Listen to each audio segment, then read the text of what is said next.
You ever thought about that?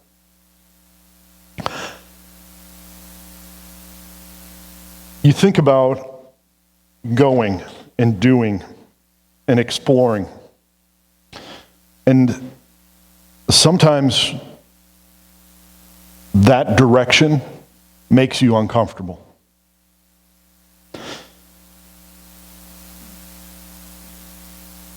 I hear stories about people who are called to go different places and do different things, and I can't help but think that if God leads, He's going to direct and drive us to the places that we need to go. And sometimes it puts us in a place where we're uncomfortable.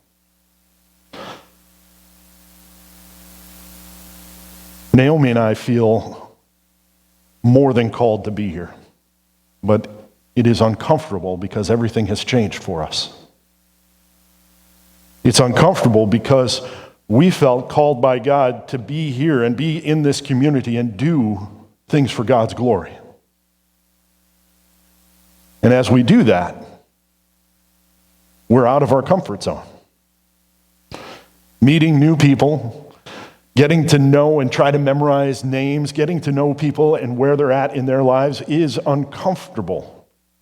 And then you have to apologize for calling kids by the wrong name. I'm sorry. But when God shepherds you and leads you and guides you in the path that you should go, sometimes it's uncomfortable. Over this past week, Psalm 23 has popped up in my life in unique and powerful ways each and every day. I do not know why. I haven't even talked about what scripture we were going to read, that the kids were going to read this morning, and yet Psalm 23 is the first scripture that pops up this morning. It seems like God is shepherding us and guiding us to consider Psalm 23 as part of our sermon today.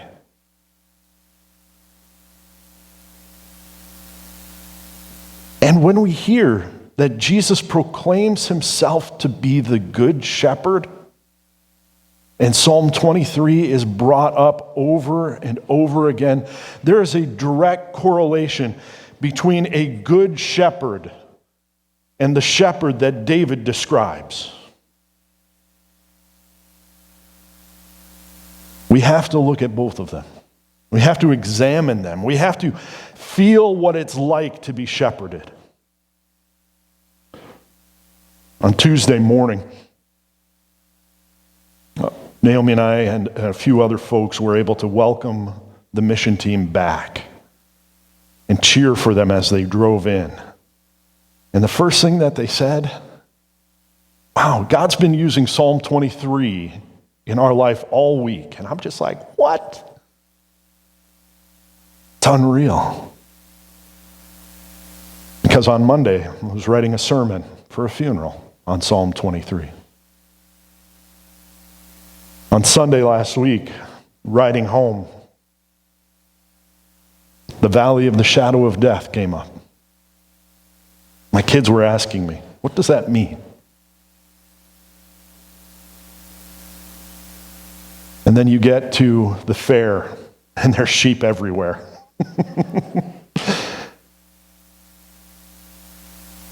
And you see the kids lead their sheep into the pens, and how comforted the sheep were just to be there with their leader.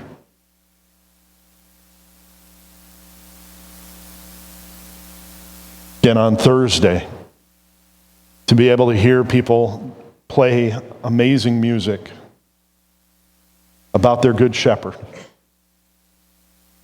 Let's not forget Wednesday night when somebody else played the same song. And then Friday night, you hear it again. And it's like you're being guided to this place where you need to share about what God's doing and how he's moving and acting as our good shepherd. When we examine a passage like John 10, 11 through 21, we cannot help but ask, what is a good shepherd? And how does a good shepherd function and work? How does the good shepherd lead us into paths of righteousness for God's name's sake? When Jesus proclaims, I am the good shepherd, he reminds us again and again and again that he is the ultimate shepherd of his people. He sustains them. He shows them the way. He helps them enter into his flocks, and he leads them through the paths of life by God's power. Throughout this entire series of examining the I ams of Jesus, we cannot help but notice that he is the one who brings us sustenance because he is the bread of life. He is the light of the world, so that even in the darkest valleys that we go down, he shows us the way and shepherds us to the sheepfold. He sits at the gate, as the gate, and allows and provides for people to enter into his flock. And now we know that he is the good shepherd that leads us into all eternity with him. Jesus is our good shepherd, and we get that opportunity to join in with what he is doing because he is shepherding and guiding us in the way that we should go, and he is directing our paths so that we can better follow him. In verse 11, he says very clearly and specifically for us, I am the good shepherd. The good shepherd lays down his life for the sheep. I am the good shepherd. He says, I am God. And just think about that for a minute. He's proclaiming his goodness and his ability to lead us. Our journey through the I ams, we're at the halfway point. It's all downhill from here. But the cool part is, we get to know more about who Jesus is every single day. And as he proclaims to us that I am the good shepherd, he proclaims I am God and identifies himself as God. He proclaims his relationship to us between God and humanity as being the one who leads us into all eternity with him. And he says, I am the good. This common translation of the Greek and Hebrew, we in the NASB hear good. And a lot of times that deals with our quality, the ability of somebody to perform their tasks and operations, right? I am not good at keeping a steady hand. So I will not be a brain surgeon. I won't be doing anything precision. I'm not going to paint stuff because my hand is going to make a mess of everything. I can't be good at it. And that's a quality description. There are things that I can be good at. And that is a quality description of our abilities and our talents. But it also, in our definition here, maybe we think towards the moral alignment of God. That he is good in his morality. He's good in his actions, his words, and his deeds. He chooses the very best things. And this is a very common translation that we look at and that we examine so that we can have a better understanding of what God is doing as a shepherd. But it is more than that. The original language encompasses more about who God is than we can possibly imagine. A better translation would be that God is proclaiming, Jesus is saying, I am the complete shepherd. A better translation would be saying, I am the preeminent shepherd, the penultimate shepherd. I am noble in my ability to be a shepherd. I am genuine in my capabilities. I am completely competent as a shepherd. My preparation to be a shepherd is the very best preparation that you can ever have. I am the concerned shepherd, and I am the willing shepherd. Think about that for a second. More than just ability, more than just moral qualities, it is the ultimate shepherd that guides us. And when God says, I am the good shepherd, he says, I am the very best at being a shepherd and doing the work of the shepherd and acting as shepherd in every way, shape, and form. That if you have any questions about how a shepherd should be, you should look to Jesus.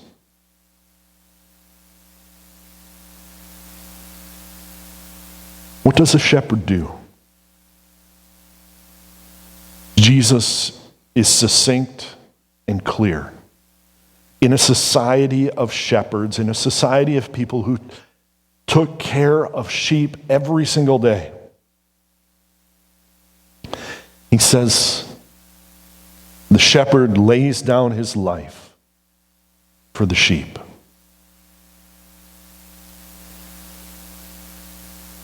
This direct allusion to Christ's work of the cross is very clear to us on the outside. Can you imagine what the shepherds would say that were listening to him? They would be thinking, of course, the good shepherd fights off the wolves and the lions and the tigers and the bears. He fights them off and drives them away from the sheep. Of course he would lay down his life, but he does not walk into that battle unarmed. His bow, his staff, his rod, his sling, they go with him in protecting the sheep.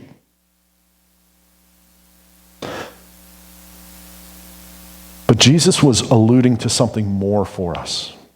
He was trying to get us to the point of understanding that this was his work of the cross.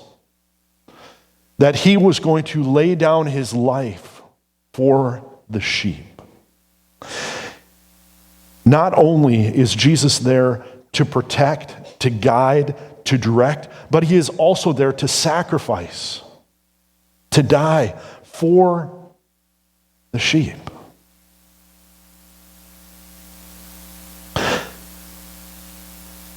I think about the Good Shepherd quite a bit. Because the Good Shepherd leads us and guides us and directs us in places that are dangerous, scary, that force us to trust in him, that challenges us to rely upon who God is more than anything else. People ask me, God won't give us more than we can handle. I've heard that more than once. God won't give us more than he can handle. Because the shepherd protects the sheep even in the most dangerous situations. But do we trust him? Do we rely upon him? Do we follow him as our shepherd? Do we walk through the valleys of the shadow of death as he guides us through them? We're given a very clear example of what a good shepherd is, and then we're directed to understand about what is not a good shepherd, a hired hand. In verse 12 and 13, Jesus says, he who is a hired hand and not a shepherd, who is not the owner of the sheep, sees the wolf coming and leaves the sheep and flees. And the wolf snatches them and scatters them. He flees because he is a hired hand and not concerned about the sheep. The hired hand is not the shepherd. The shepherd owns the sheep. The shepherd has responsibility. The shepherd knows that his livelihood is dependent upon those sheep. The hired hand is the antithesis of the good shepherd. The exact opposite of what a good shepherd did. What a good shepherd is. Because the hired hand has no ownership. The hired hand does not have the same care for the sheep. Within our society, we take on roles and responsibilities at different places of employment. But have you ever noticed that it's the owner who cares about everything? And the employees do enough to receive their paycheck? We do not have as much responsibility towards our positions as we once did. There was pride in work that we held on to. But the further we get in society, the more we realize that it is a contractual agreement, that I am paying for somebody's attention to detail, that I am paying to have somebody here to take care of what is mine. Not everybody cares as much as the owner does. The owner of the sheep is good about caring for his sheep. The hired hand, on the other hand, sees the wolf and flees. The first sign of trouble, gone. The wolves are allowed to attack, to get into the midst of the sheep and scatter them. What are those things that could cause people to scatter within a church? Have you ever thought about those things? I think about them on a pretty regular basis because part of my role as an under-shepherd of God's church is to care for the people that He has placed within a church. So being aware of those things that would scatter sheep is important. Division is one of them. False doctrine is another. Pride can be one that causes struggle. And then you go down the pathways of trying to figure out exactly what's going to come next and how to guard your heart and guard against those things. I am glad that God is involved in the process of shepherding sheep because I am not the ultimate shepherd. But my Savior is. And I can follow Him wherever He would lead because He is concerned about the sheep. He is concerned about me as one of His sheep. And the hired hand just doesn't. The hired hand is there for a moment and then gone. Jesus, as our good shepherd, understands that it is His role and His responsibility, and He doesn't turn that over to just anybody. In fact, He never hires somebody to do His job. It's kind of odd that He would illustrate this example of the Good Shepherd by bringing up the hired hand. But a lot of times, the shepherds in that area would need to go home and take a bath. And you can't take a bath if nobody's watching your sheep. You can't eat a meal unless you're with your sheep. You can't get supplies. And so people would often hire somebody to come and stay for a time with their sheep so that they would be cared for. But good shepherding, that's Jesus' business. He is not a hired hand. He is not about abandoning the sheep. Instead, He knows His sheep. In verse 14 through 16, He says, I am the good shepherd, and I know my own, and my own know me. Even as the Father knows me, and I know the Father, and I lay down my life for the sheep. I have other sheep, which are not of this fold. I must bring them also, and they will hear my voice, and they will become one flock with one shepherd. Jesus repeats His opening statement to make it all the more clear, because He said, I am the gate just before this. It's the same teaching time. And the people didn't get the fact that He is saying, I am the gate. And so they needed more clarity. And so He becomes even more clear to them. He forces them to examine it. And He states this a third time in the same discussion to draw attention to it. He uses God's name in the Greek to draw out the attention to this point. And he says, I am the good shepherd. This is an expansion of his role. This is his clarifying the fact that not only is he the gate, but he is also the shepherd. He understands that sheep are his business, and he wants us to know exactly who he is in relationship to us. He says, I know my own, and my own know me. That knowing is a little bit different than what we think about.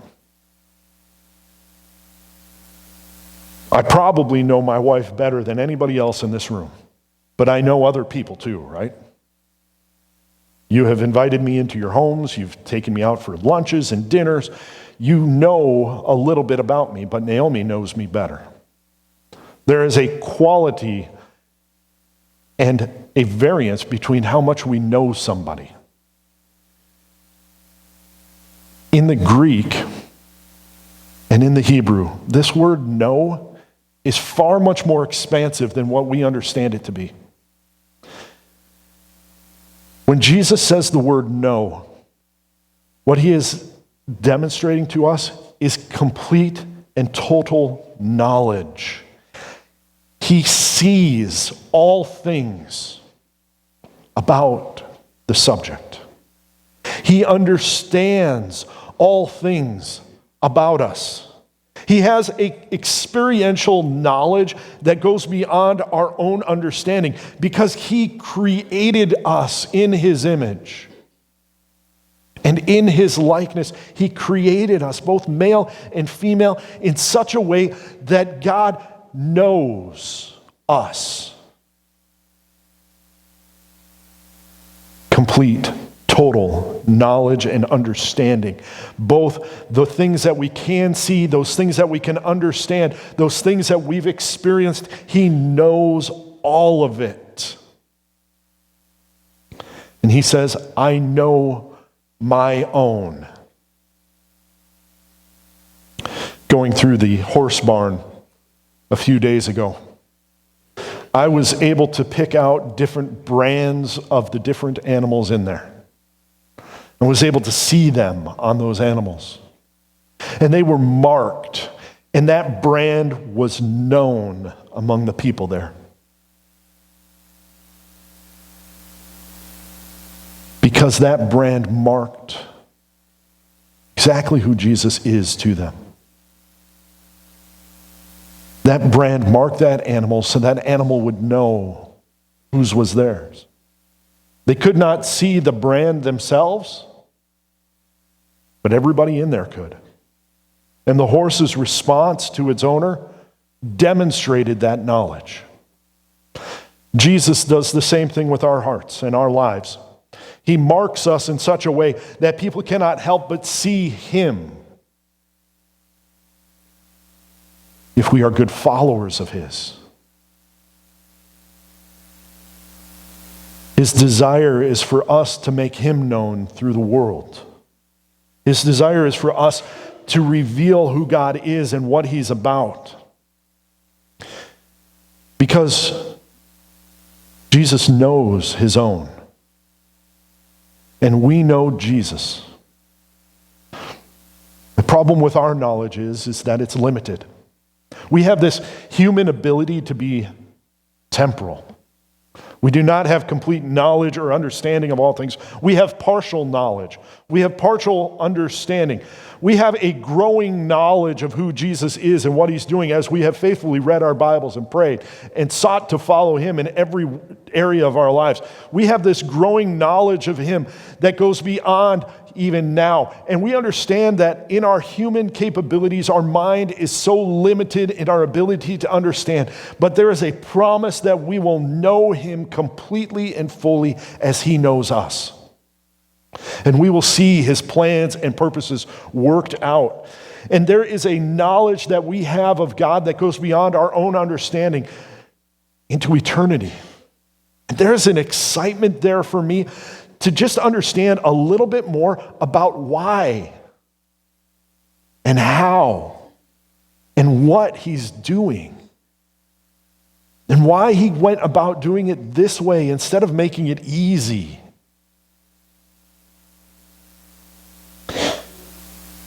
We know Jesus in part now, but there will come a time where we know him fully and completely. That knowledge of seeing, understanding, of experiencing, that complete understanding of who Jesus is and what he's about. And he calls to us, follow after me. He calls to us and he says, I will guide you to green pastures and through dark valleys. Hear my voice and follow after me. As we follow one shepherd, we become one flock. We may have come from different paths, different backgrounds, different life experiences, but we become one flock as we follow after Jesus. We become one flock because of who we follow, not because of how we relate to one another, but because of who we follow. We cannot help but be closer together for God's glory. It's unbelievable to think about that as we pursue Christ, we gather closer together as his family and pursue him together as one. Why does Jesus do this? Out of love. He says in verse 17 and 18, he says, for this reason, the Father loves me, because I lay down my life so that I may take it up again. No one has taken it away from me, but I lay it down on my own initiative. I have authority to lay it down, and I have authority to take it up. This commandment I receive from my Father. Because of the Father's love for me, I am able to lay down my life in love for you. The reason is because of God's reciprocal love for himself towards us. His love for his flock and his flock's love for him is part of God's redemptive plan. He has this desire to lead his flock into everlasting life as we follow him together, as we choose to follow the shepherd. He says, I lay down my life and I have the authority to take it up again. I lay down my life as I lead you into the paths of green pastures. Because Jesus understood his role. He understood that he would need to go to the cross. He understood that God's redemptive plan was that he would die and be raised to life again. Verse 11 is very clear. I am the good shepherd. I lay down my life for the sheep. He willingly submitted to God's plan. And he holds authority over life and death that goes beyond our own understanding. He died and rose again by his own power to demonstrate his ability to control the laws of life and death. And he received the commandment from the Father that he would go and die for our sin, to be the sacrifice, to demonstrate his love for the flock, because it was all according to God's plan to do this. And we have a choice. Our choice asks us to decide what we will do with who Jesus is. Our choice challenges us to ask, why are you drawing us through this darkness? Our choice is to stop asking, where are the greener pastures? And to start following the shepherd wherever he would lead us.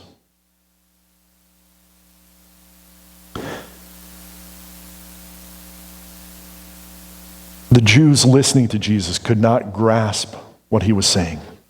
They didn't understand the truth of what Jesus was speaking. They did not have an understanding of the spiritual world. Instead, they understood the temporal. They understood that the direction that